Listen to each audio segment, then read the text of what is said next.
وَالْعَصْرِ إِنَّ الْإِنسَانَ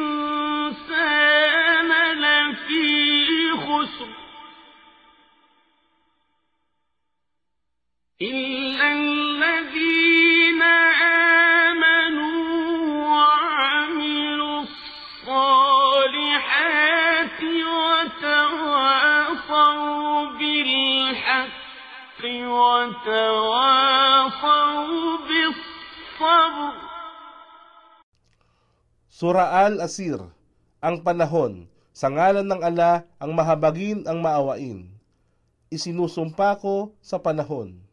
Sinabi ni Imam As-Safi tungkol sa sura na ito na, kung ito lamang sura na ito ang ipinahayag ng Allah sa kanyang mga alipin, ito ay sapat na para sa kanila. Ito ang matibay na panunumpa sa paninindigan at ginawa ng Allah at nagbigay paliwanag na yaon lamang na mayroong tamang pananampalataya at pananalig sa Kanya at gumagawa ng mabubuting gawain ang magkakaroon ng tagumpay. Ito rin ay nagpahiwatig ng mga patunay ng 4 na paksang tinalakay sa itaas na ayat. Ang kanyang salita na yaon lamang na tunay na mananampalataya ay tumutukoy sa tamang kaalaman at pagkilala tungkol sa Kanya, sa Kanyang propeta at sa relihiyong Islam.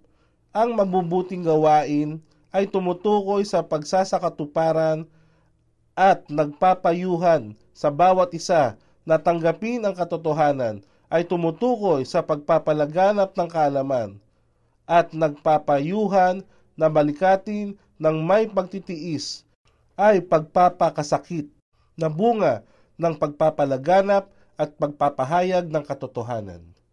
Si Ibn Kathir ay nagbigay ng magkatulad na puna ni As-Shafi sa kanyang pagbibigay paliwanag tungkol sa sura na ito.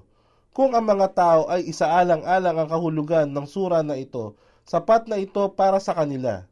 Si Ibn Kathir ay nagbigay ng paliwanag tungkol sa sinabi ni As-Shafi sapagkat ito ay naglalaman ng buod ng katangian ng paksang tinatalakay nito. Katotohanang ang tao ay nasa kawalan at kapahamakan. Maliban sa mga tunay na mananampalataya at gumawa ng mabuting gawain at nagpapayuhan sa bawat isa ng katotohanan at nagpapayuhan sa bawat isa ng pagtitiis.